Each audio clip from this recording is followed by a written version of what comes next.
Hey, so I just saw John Wick 3. That's a total lie. I actually saw it last week. But it felt weird like having review a week early. Like, I like to have it closer to when the movie comes out. But trust me, my memory of it's pretty good. I got back from a critic screening of it, and I literally saw the first two movies right before I saw the third one, which is weirdly kind of the best way to see it. These are good movies to actually watch back to back. They're kind of like the Mad Max movies. Like, they go, like, they're not 100% linear, but like there's just enough of a connection, and they stand on their own that they're entertaining kind of either way, but they're a lot of fun just to watch back to back to back.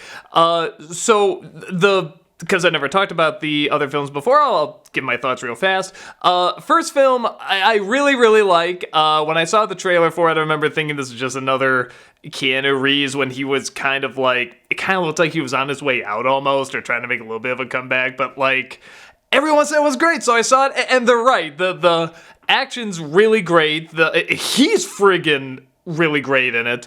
Not just the stunts and the fighting, which is fantastic. I can't believe like how well he can do all that. But his acting was fantastic in it, and the plot was so simple. I just adored it. The only part where it got a little weak to me was the ending, where it feels like it should have ended at one part, and then it just kind of keeps going and gets a little lost. But I just really, really like it. The second one, I also really like. But the middle is kind of, not the middle. Second one. The beginning is where it was kind of weak, because it kind of felt like, oh, we're doing this again kind of thing. And there's a little bit of a fake out, like, no, we're not doing the brother of the bad guy from the last one, haha, gotcha. And then it's still kind of looking for its footing, but then like, when the actual plot gets going, when the, sort of adrenaline pumping story gets going, where everyone's kind of after him, it gets good and it gets fun, and it turns out to be a surprisingly good follow-up, even though the story gets a lot more complicated and the first one was so simple. So it was very, very smart about that. And now we have the third one, where the middle is where it kind of gets lost, and I think that's so funny. It starts off ridiculously strong. Like, I thought, oh my god, this is gonna be like the Fury Road of like these kind of martial arts gun movies, and then it kind of levels out, and again, it gets a little lost. There's even a scene where somebody says, I've never seen a man so lost. I'm just like, yeah, man, that's like the movie right now. But then it kind of comes back, and it ends on, just more great action, a good high note for the most part. And, but it's definitely like, this is very much like the I think it's called the El Mariachi trilogy, or like the Evil Dead trilogy, where it's like, if the first one's El Mariachi and Evil Dead, and the second one's like, Desperado and Evil Dead 2, this is definitely the Once Upon a Time in Mexico and Army of Darkness. This is probably the goofiest. And there are a couple times where maybe it goes a little too silly, like I said, especially in the middle. Like, I was kind of even asking myself, is this still a John Wick movie? Like, there's scenes where they're, like, in the desert. Like, he's traveling alone in the desert, trying to find this guy who he doesn't even find him, like, the guy finds him, like, he has to, like, walk in the desert, so, like, it gets really weird and goofy, and, like, even the guy he finds doesn't really seem like it was kind of worth the hype for this guy, but, so it does get a little lost, but it kind of stops from getting too goofy by still throwing in some of those surprises that are both very harsh, but kind of cool too, and just a little silly. Like, I like the John Wick movies when they're just a little silly, like they're just silly enough. The second one, sometimes would go a little over the top too much, but it would come back, and this one does definitely go over the top a lot. Like, it is probably the one that goes the most over the top, and at times it can be a problem, but it comes back. Like I said, in the third act, it does eventually come back. Reeves in the second one, I don't know. Even though his stunts are amazing, his fighting's amazing. I didn't feel like his acting was all there. I kind of felt like, younger Keanu Reeves, like Matrix Keanu Reeves, where it's just like the one that we would always make fun of. Whoa, dude, But this one, it kind of seems like he comes back into it. Like he kind of gets that. He has that grasp of urgency but also control that he had in the first one, but there's also this emotion to him that is still there. You can tell is there under like the exterior, the tough exterior that he has, which I didn't get that in the second one much. I didn't feel there was much emotion under, that stone wall face that he has the whole time. This one I did. So I was glad to see that back. I'm sure you'll hear this from everyone. The action is still fantastic. Like all of them, probably goes on just a hint too long. But for a lot of people, you're not gonna care. It's like that's kind of why you go see these movies. You go for the action. You go for it to be over the top. But there's still like this nice, harsh grittiness to it. That for the most part, it keeps it in check. Like it still seems like, okay, this is kind of funny. And you're definitely laughing at scenes, but it's not like a straight up comedy. Like I said, with the exception of a few parts. So let me get to those few parts. No spoilers. I won't spoil it, but something very important I should tell you going into this is that there's a scene that there's quite a few celebrities in this. I think as these movies get bigger, I don't know if celebrities are like, hey, I want to be in this movie, or if they just ask them and they're like, oh, these movies have clout, let's go ahead. And most of them are good choices. There's one where as soon as I saw her, I went, oh no. And I'm like, well, maybe she doesn't have a very big part.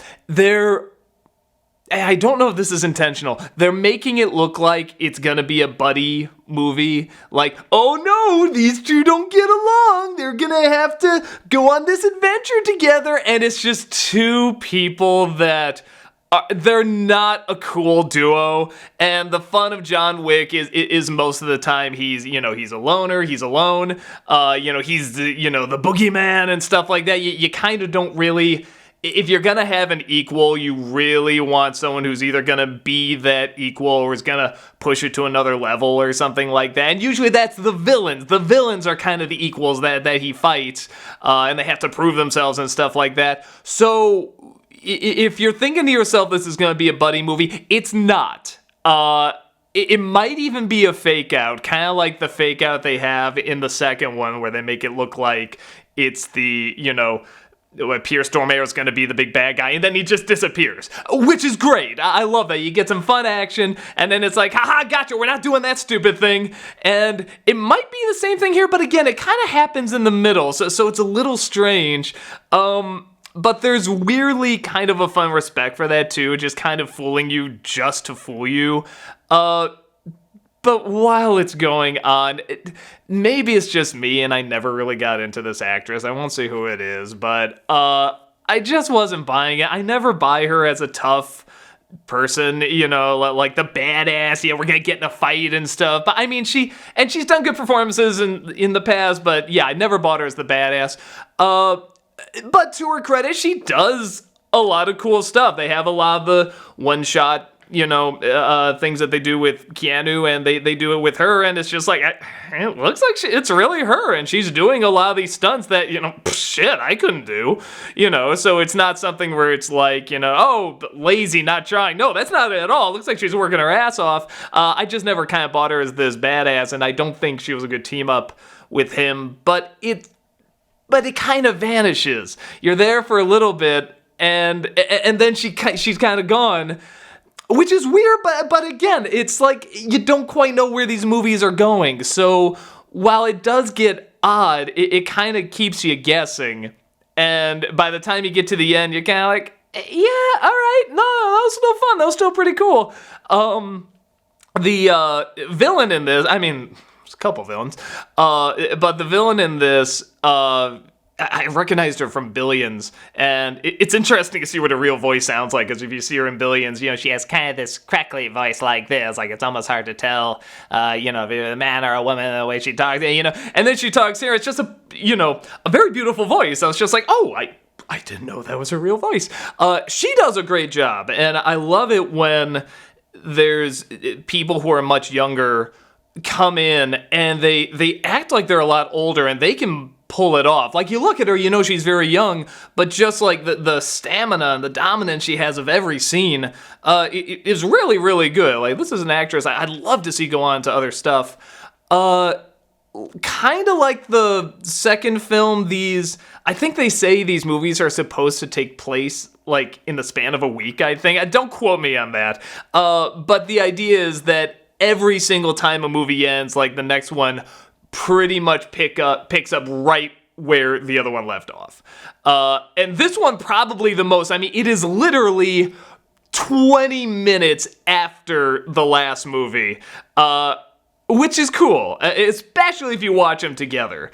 So it's nice having that long wait, like, the next one's coming, and you gotta wait for it. But it's also great just going from that directly into the next one. It's almost like it just keeps the momentum going. It keeps the adrenaline pumping. And again, without giving away too much, the ending is building up like there might be another one too, or it could stop here. Again, it's one of those, I don't know what to think of it. To me, it almost seemed just a little too silly, but I know that's also the fun of these movies, is how big and crazy can you get? And this definitely gets, big and crazy. But to me, what I like about these movies is that it just reels it in, where it's like, we're not gonna go full on comedy. Like, it's still gonna be a cool, badass action movie.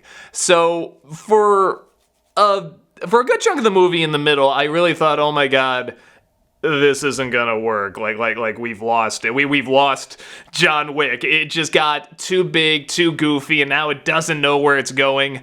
And that is a problem. And there's still the cool action, everything, but like, just something's feeling really lost. But the character's kind of lost too, and it's like, if he's gonna be lost, he's gonna be lost in the weirdest way.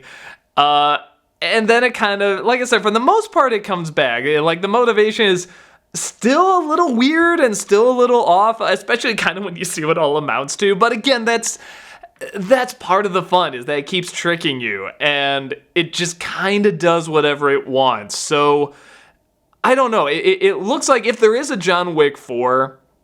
I feel like that's gonna be the one that goes too far, because like, they gotta go bigger, they gotta go crazier, and I don't know. I feel like if they go sillier, like really, really bigger, it's gonna be the Gremlins 2 of these movies, you know what I mean? Which some people would love. I feel like there's a lot of people that love Once Upon a Time in Mexico, and I like it fine. But it does go really big and really silly, where I feel like, sort of the El Mariachi and Desperado, is more my mix. That's more what I like, where it is definitely a little silly, but it's still more of an emphasis on being really threatening, really intimidating, and you feel kind of the fear and kind of the what could happen, or what character could die, what character couldn't die. So that's still here. And I think that those are kind of part of the best elements of it, outside of course, the stunts and the fighting, and so, which is still fantastic. Man, the opening of this is like, I don't know, maybe the first 15-20 minutes is just some of the most fun I've had an action movie in a while. Like I say, it really reminded me kind of a Fury Road, of just that rush of it just keeps going and going and going, and they just keep upping the style and the speed and the technique of the fights going on, and they're super silly, but they're still, like, so much of it is right there. And when they throw a knife, that's CG, although I do love, this might be the first movie I've seen where people throw knives and the sharp end doesn't always hit them. Sometimes it's just the handle, and they're like, damn it, so they gotta throw another one. I love that. That's a great addition. So you're gonna get that great rush in the first, like, 15-20 minutes, and it ends on a good rush as well. I think most people know, if you're gonna look for a lot of character, a lot of development, that's not exactly what these movies are about. I mean, they are there. I love the plot of the first film. I think that is so simple, but so effective. But what makes these films great, honestly, is the world. The world that just constantly reveals more and more secrets about it, and that's always great. But that's kind of why I think a John Wick 4 might be like, it might get too silly. Like this one, you could argue already kind of crossed the line a little bit. But 4, if you gotta go even more secrets and even bigger conspiracies, like just everybody in the world is gonna be an assassin. We just don't know it. It'll be like Revenge of the Sith. Somebody says a number, or the was it Manchurian Candidate? Wait, I can't remember what it was called. I think that's it. Where somebody just says a word and we become killers. I really would not put it past them if that's 4. Honestly, like it's just getting so big and so ridiculous. But that's, as of now, I think that works out okay. I think it's kind of like it's just the right balance for the most part, even though sometimes it really gets off balance, but it comes back. Yeah, so I say check it out. I don't know if it's my favorite. The first 20 minutes is probably my favorite. But I'd say, I don't know.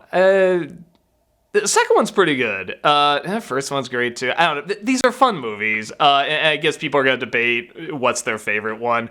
I think because this one is the most over the top, it might be a lot of people's favorites. I mean, the fights are still fantastic and everything. Clips of this are going to be played everywhere on the internet when it comes out. I mean, people are just going to upload these fights and they're going to get millions of views because they're amazing fights. But in terms of, is it my favorite? No, it's still probably between 1 and 2 for me. But yeah, it's still damn impressive. And it still has just enough kind of twists and turns and the secrets of this world and just fun actors having a great time, just going ridiculously over the top and just having a ball with it. And it just contrasts great off of Reeves with his stone face.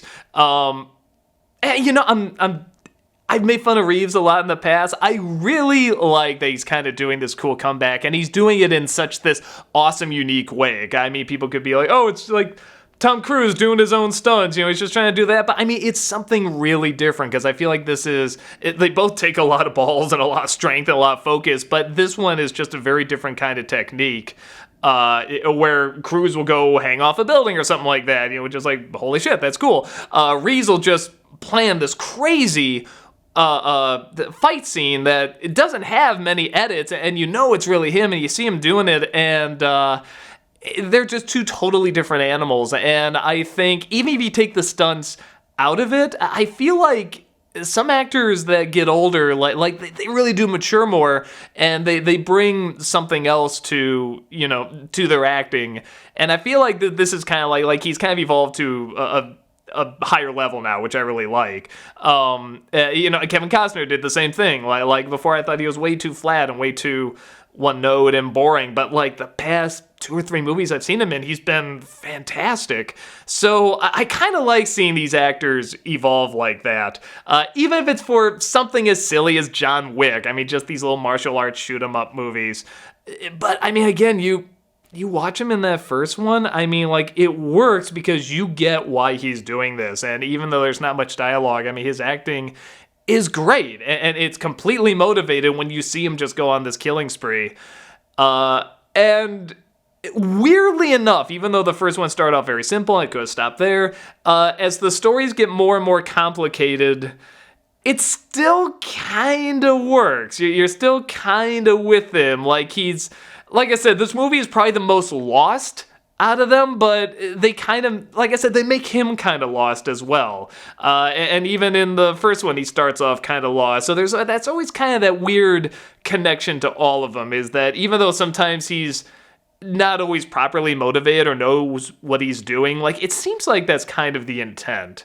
Almost like he's looking for something to hold on to, something to grab onto and have meaning. And sometimes his anger gets the best of him, sometimes it doesn't, sometimes he's super focused, sometimes he can do something really stupid and sloppy, so it's really, they're fun to watch, surprisingly, even though he doesn't talk that much.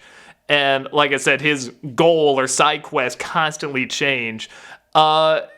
I think a lot of it is him. I think seeing him do a lot of these fight scenes, it makes you not only have an appreciation for the stunts, but it makes you weirdly kind of understand the character more, because you're telling yourself, okay, he had to really train to do all this and be the best and everything. You know, what does motivate a guy like that? You know, what does keep a guy like this going? And I guess kind of like Fury Road, it's like the ideas and stuff are there, they're just not talked about. They're kind of just shown through his actions and his, you know, his confused looks or his focused looks and so forth. So, I mean, it is there. It's just not surface level, but at the same time, they're just kind of dumb action flicks too. You can go in and be, for the most part, pretty satisfied. Like I said, I mean, sometimes it gets a little too lost in the middle. I've said that a million times already.